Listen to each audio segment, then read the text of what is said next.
네, 여러분 새 일을 이루실 하나님을 기대하시기 바랍니다. 이제 우리 수요일 저녁에 올 한 해 이제 1월 시작하면서 하나님께서 우리에게 부어 주실 은혜를 사모하고 우리의 신앙의 자세를 바로하며 새 출발하자. 그런 마음으로 우리 몇 번에 거쳐서 말씀을 나누려고 합니다. 오늘은 나를 저울에 달아보자 이제 이런 제목인데요. 우리 자신에 대해서 또는 우리 자신이 나아갈 방향, 목표에 대해서 삶의 궁극적인 목표, 그 종착점을 생각하면서 오늘 이 말씀을 함께 나누려고 합니다. 영국의 글래드스톤이라고 하는 수상이 있을 텐데요. 그 가까운 친구 집에 갔어요. 그 친구 아들하고 이렇게 이야기를 나누는데 그 아주 젊고 똘똘해 보이는 그 아들을 기특하게 바라보면서 포부에 대해서 물어봤어요. 그랬더니 이 젊은이가 저는 옥스포드 대학에 갈 겁니다. 아, 그래? 그러면 그 대학에 가서 그 다음에는 뭘 하려고? 예, 저는요, 법학을 전공해 가지고요, 변호사가 되겠습니다. 아, 그래, 좋구나. 그러면 그 다음에는 뭘 하려고? 아, 저는 이제 국회의원에 입후보해서 국회의원이 되겠습니다. 계속 이제 꿈을 꾸는 게 있는 거예요. 그래서 그 인생의 설계를 하나씩 하나씩 이야기를 하는 겁니다. 그거 참 좋구나. 그 다음에 뭘 할 거야? 아, 저는 내각의 일원이 되겠습니다. 그 다음에는 아유, 총리님, 저는 저 수상님, 저는 외람되지만 저도 이렇게 아주 훌륭한 이 수상님 같은 그런 사람이 되어서 이 나라와 또 여왕 폐하를 위해 헌신을 다하며 살겠습니다. 이렇게 계속 이야기를 했어요. 아주 좋네. 그런데 그 다음에는 그러면 그 다음에는 뭐 나이가 들어서 은퇴하겠죠. 은퇴한 그 다음에는 그럼 나이가 많이 들면은 죽겠죠. 죽은 그 다음에는 죽은 다음에요? 그건 제가 어떻게 알겠습니까? 그건 잘 모르겠는데요.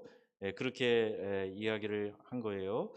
그때 이제 이분이 해준 얘기가 글래드스톤 수상께서 하신 얘기가 이복의 젊은이 죽음 이후를 생각해 보지 않았다면 자네는 어리석은 사람일세.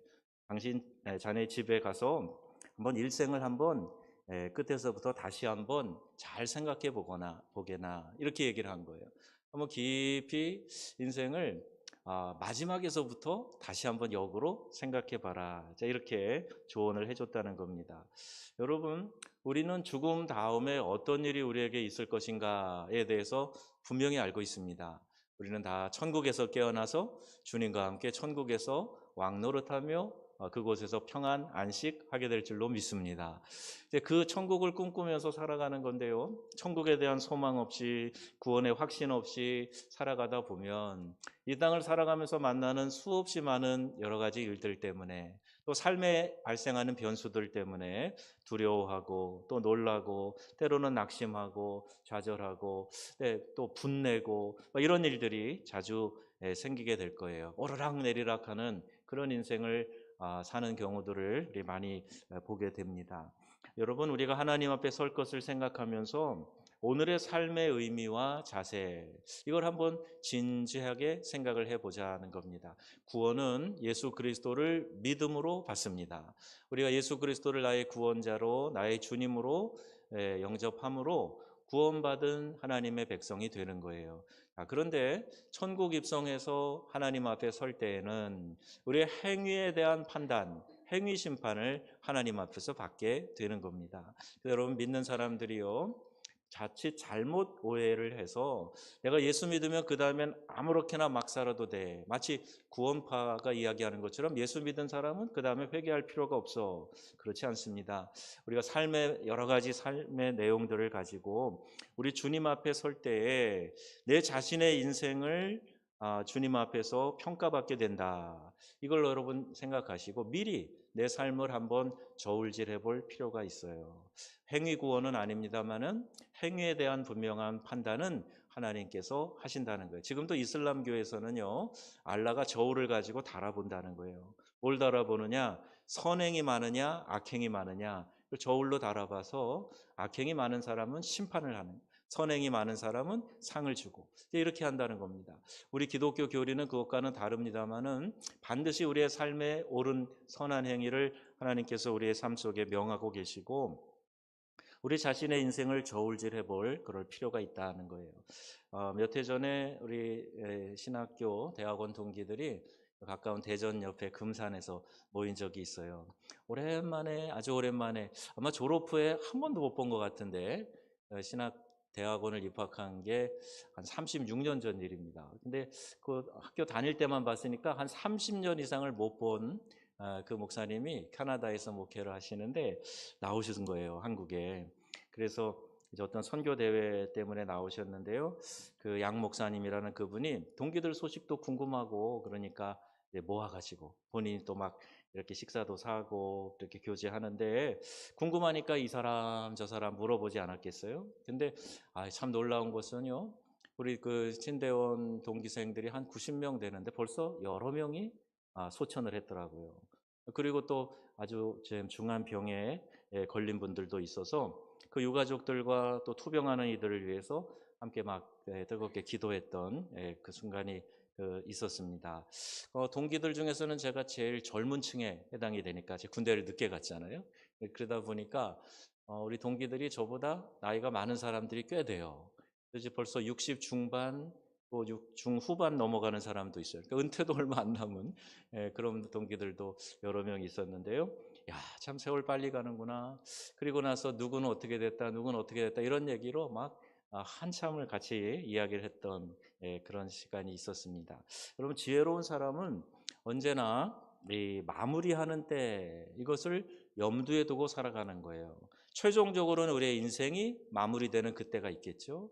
또 짧게는 그 사이사이에도 역시 매듭을 짓는 그런 때들이 있습니다.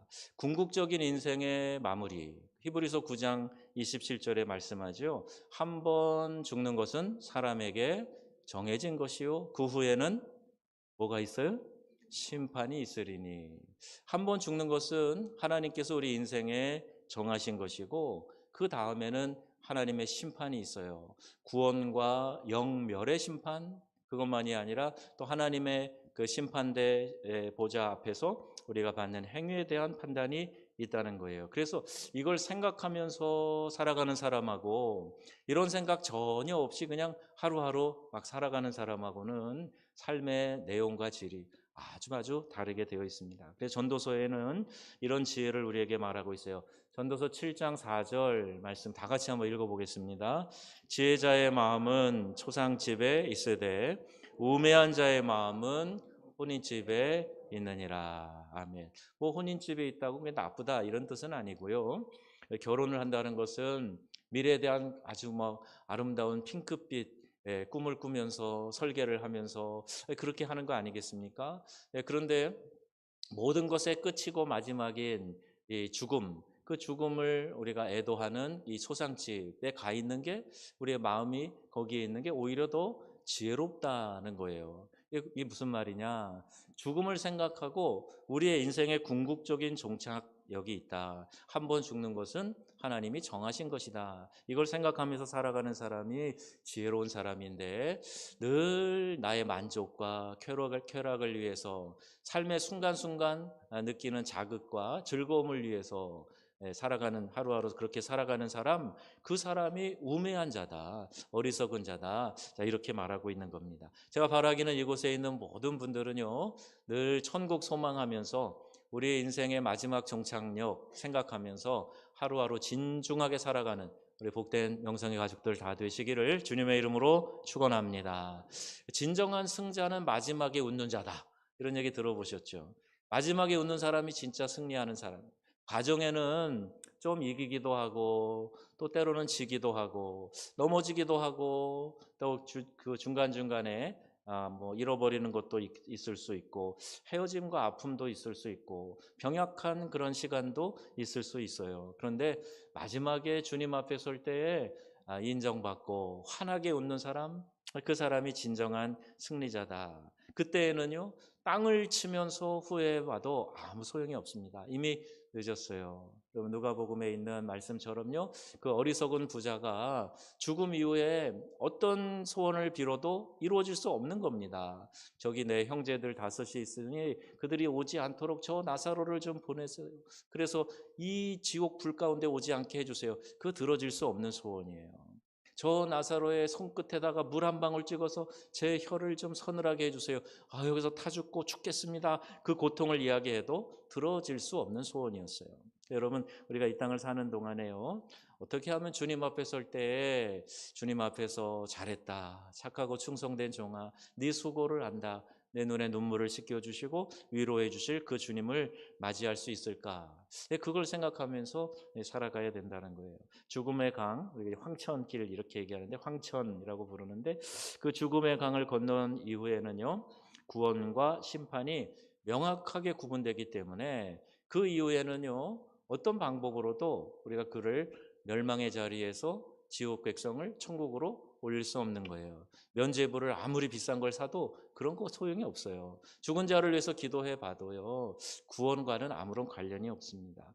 믿음의 결국은 곧 구원을 받는 일이라고 했는데, 그럼 새롭게 출발하는 우리는 무엇을 염두에 두고 신앙생활을 해야 될까? 하나님 앞에 설 때 어떻게 평가될 것인가? 이것을 우리가 생각을 해보아야 된다 그랬습니다. 오늘 성경에 나오는 말씀 가운데 이 벨사살 왕이 선조인 느부갓네살 왕의 인생을 돌아보면서 교훈을 받았어야 합니다. 우주 만물의 주인이신 여호와 하나님께 받은 그의 권력, 그리고 건강, 시간, 재물, 영광을 하나님 앞에 겸허히 사용할 줄 아는 그런 사람이 되었어야 했습니다. 그러나 그는 그렇게 하지 않았어요. 결국 하나님의 저울 앞에서 메네 메네 데겔 우바루신, 자, 이게 이제 벽에 손가락이 나와서 쓴 글자인데요, 해석을 하면 메네 메네 끝났다, 그런 의미라 그러고, 데겔 부족하다, 우바루신 나누어질 것이다. 그러니까 네가 그렇게 했기 때문에 너의 이제 그 제국은 멸망될 것이고, 그리고 이것이 나라가 나눠진다라는 그 선언을 보게 된 것입니다. 하나님의 저울 앞에서 달아보니까 너무나 모자랐던 거예요. 그래서 이제 끝이다라고 하는 선고를 받게 된 것입니다. 내 시대가 끝났다. 너를 저울에 달아보니 부족하다. 그래서 너의 나라를 나누어 버리겠다. 자, 이 말씀이었던 거죠. 다니엘에 의해서 해석되어서 뜻을 알았지만 갑자기 이제 이 말에 그 심장이 굳는 것 같고, 또 그러나 그런 상황에서도 그는 돌이키지 않고 바로 그날 밤에 이 벨사살 왕은 암살을 당하여 죽게 됩니다. 또 한 사람이 있어요. 이와 대조되는 또 한 사람은요, 1907년 평양 대부흥운동의 출발점이 되었던 이 하디 선교사입니다. 개인적인 회개를 했는데요, 바로 이 본문 말씀에서 시작이 되었어요. 그는 1903년 남감리교 한국선교회 제7차 연례회에서 이렇게 고백합니다. 이게 회의록에 기록이 되어 있어요.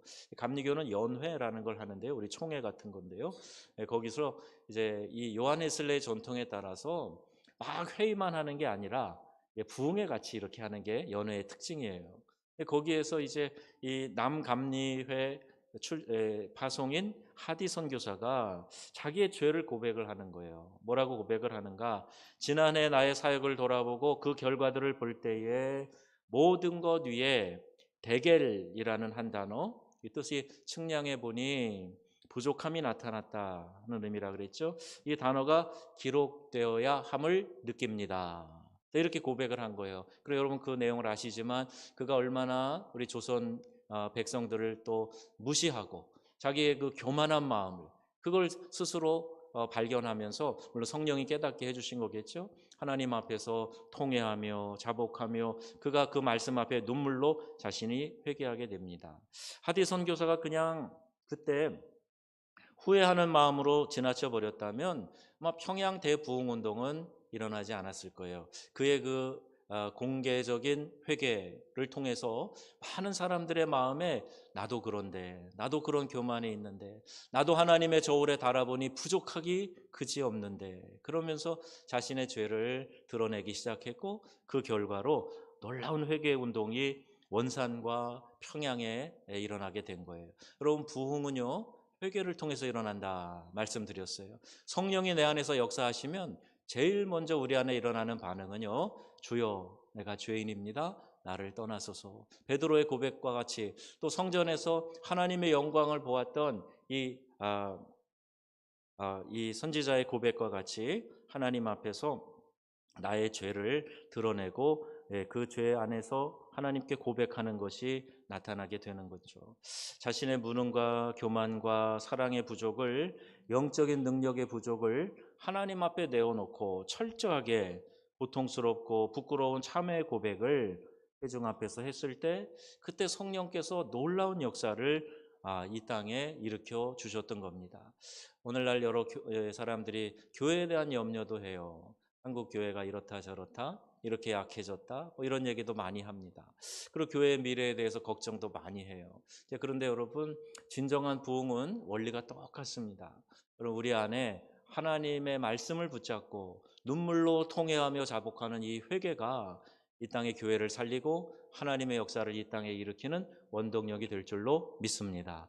그래서 여러분, 항상 새로운 출발을 할 때는요, 하나님, 우리 안에 있는 죄악, 내 안에 있는 이 죄악을 긍휼히 여겨주시고, 주님 은혜 가운데 죄 씻음 받고 새 출발할 수 있도록 은혜를 베풀어 주옵소서. 이런 기도가 우리 모두에게 필요한 거예요. 매일 우리는 그 중요한 오늘을 다시 시작합니다.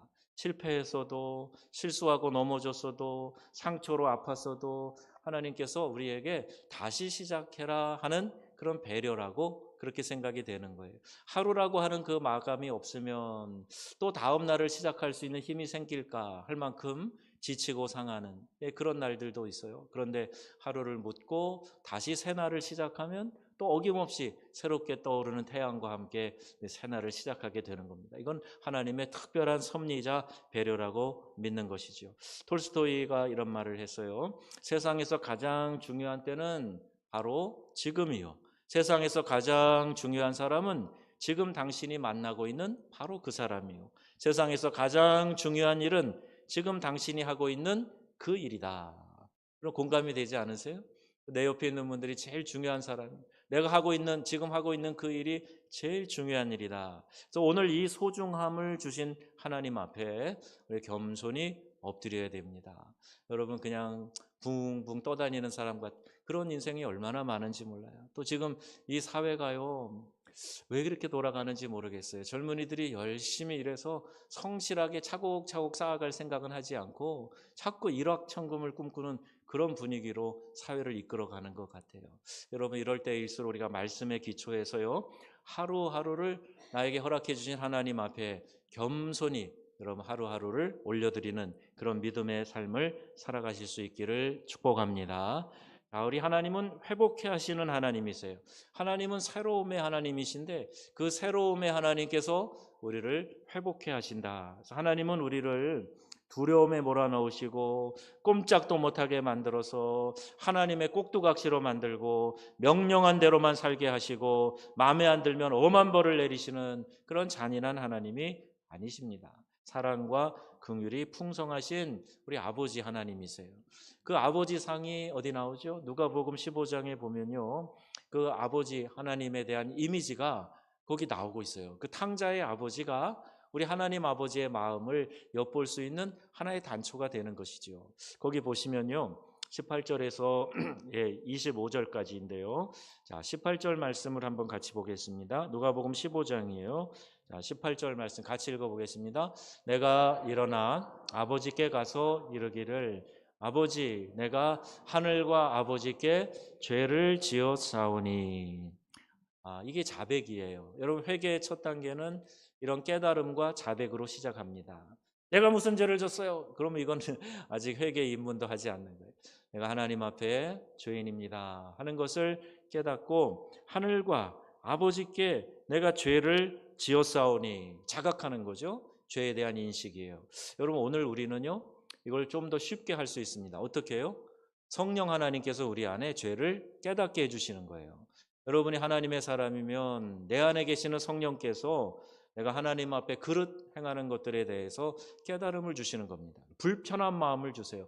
야, 아들아, 딸아, 그렇게 하면 되겠냐, 이런 마음을 주시는 거예요. 그래서 그 깨달음을 우리 안에 주시기 때문에 내가 하나님께 또 사람들 앞에서 죄를 지었사오니, 이런 고백을 좀 더 쉽게 할 수 있는 거죠. 그래서 여러분 늘 성령의 민감한 삶을 살아가시기를 바랍니다. 하나님이 내 안에서 뭐라고 역사하시고 말씀하시는가를 귀를 열어놓고 좀 들어야 돼요. 그래야 하나님이 기뻐하시는지, 하나님이 근심하시는지 이것을 알 수가 있어요.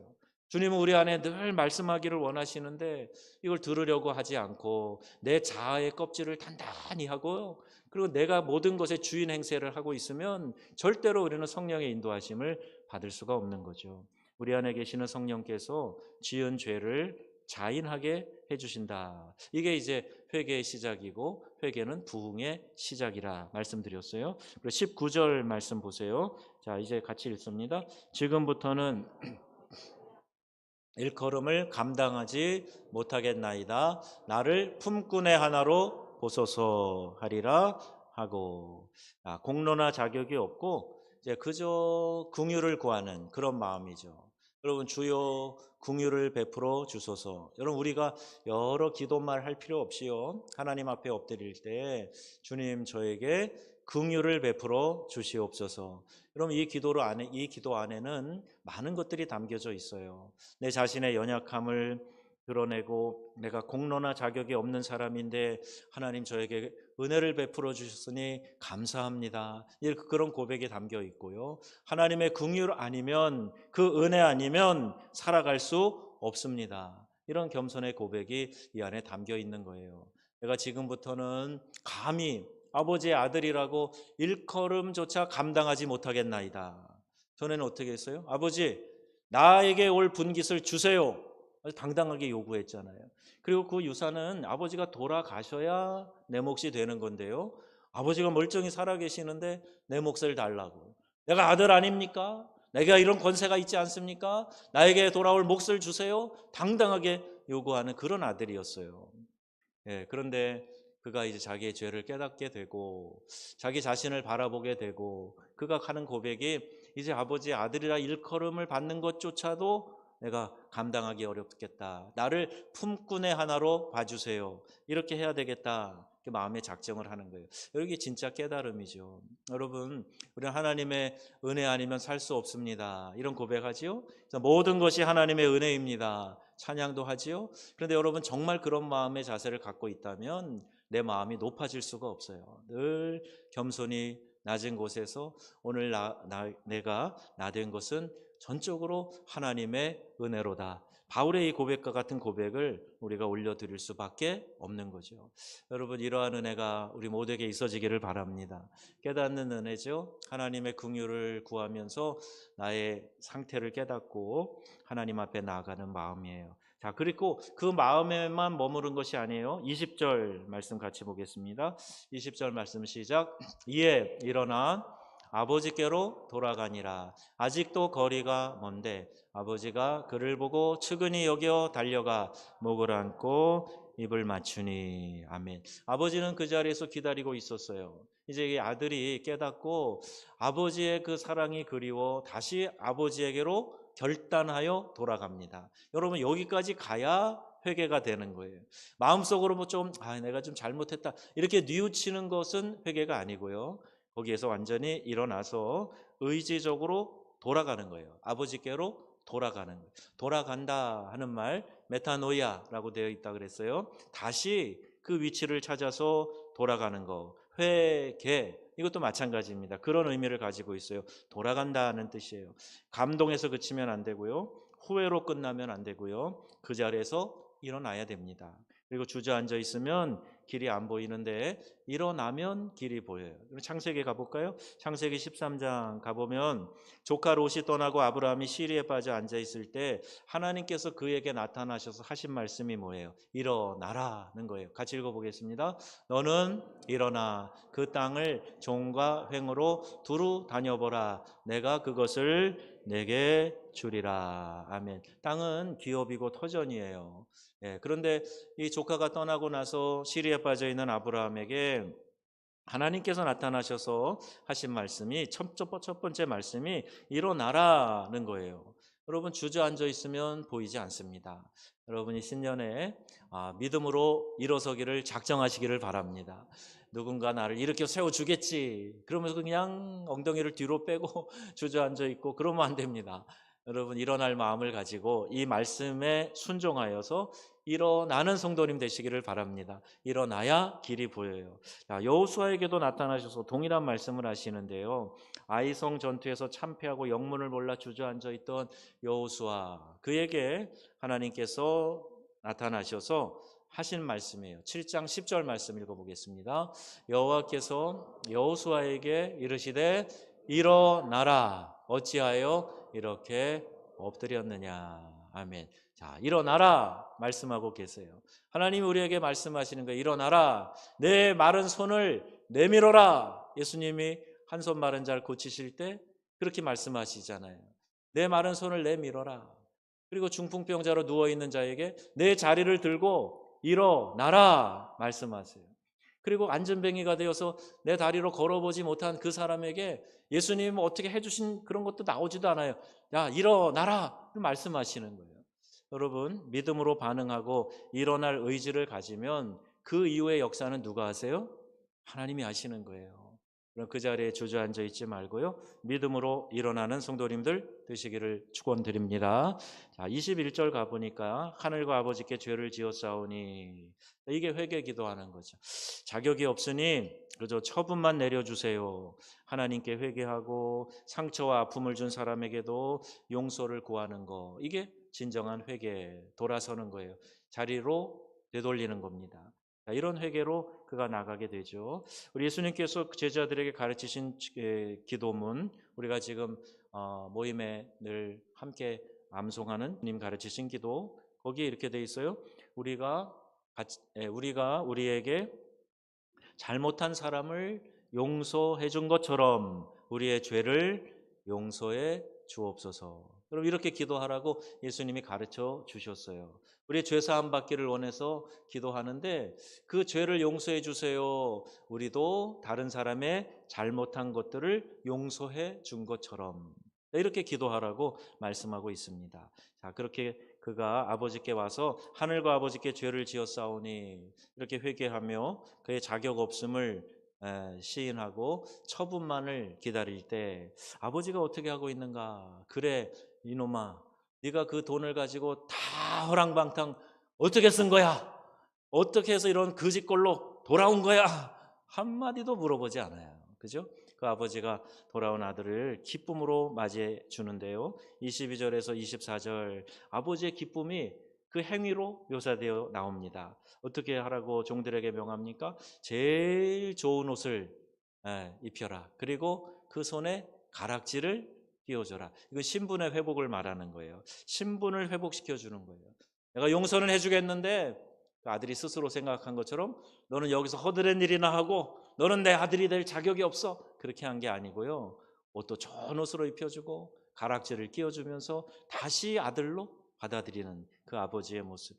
발에는 신을 신기라 그러죠. 신발을 제대로 신고 있지 못한 그 모습. 종은요 당시에 신을 신지 않았습니다. 그러니까 이제 그 거짓골로 와서 행색이 영락없는 종인데 옷도 갈아입혀주고 가락지도 끼워주고 그럼 넌 종이 아니야. 너는 이제 종이 아니야. 내 아들이야. 그 발에 신을 신겨주고 그 다음에 살진 송아지를 잡아서 잔치를 벌입니다. 그리고 아버지가 하는 말이 뭐예요? 아버지가 뭐라고 말합니까? 이 내 아들은 죽었다가 다시 살아났으며 내가 잃었다가 다시 얻었노라. 이게 우리 하나님 아버지의 마음입니다. 누구든지 우리 주님 앞에 돌아오면 우리 주님의 이런 마음으로 기쁨으로 받아주시고 안아주시고 그를 다시 회복시켜 주신다. 이런 말씀을 하는 거죠. 누가복음 15장에 보면 그 비슷한 패턴에 잃었다가 다시 찾은 기쁨을 묘사하는 비유가 나옵니다. 이런 양 한 마리에 대한 비유가 그런 거고요. 이런 드라크마를 다시 찾았을 때도 이렇게 큰 기쁨으로 묘사가 되어 있어요. 하나님 우리가 온전히 돌아오기를 기다리고 계십니다. 하나님은 긍휼의 하나님이시다. 여러분 마음이 온전히 주님으로 향하고요. 우리를 부끄럽게 하지 않으시고 긍휼을 베풀어 주시고 우리를 다시 회복시켜 주실 그 하나님 앞에 여러분 믿음으로 반응하고 나아가실 수 있기를 축복합니다. 회개의 기회를 잃어버리고 선고를 받고 그날 밤에 암살당한 벨사살 왕이 아니라 하나님의 경고하심을 두렵고 떨림으로 철저하게 회개하여 소망을 잃어버린 이 조선 땅 조선의 마음에 불길을 일으켰던 이 하디 선교사, 이 두 사람의 대조적인 결과를 오늘 말씀을 드려요. 여러분 위대한 출발을 시작하는 그런 은총을 간구하시고요. 믿음 안에서 하나님 우리를 정결케 하여 주옵소서. 믿음으로 새롭게 출발하는 우리가 되게 하여 주옵소서. 이렇게 기도하시고 귀한 새 출발하시고 하나님의 은총에 충만한 삶을 살아가시기를 우리 주 예수님의 이름으로 축원합니다. 아멘.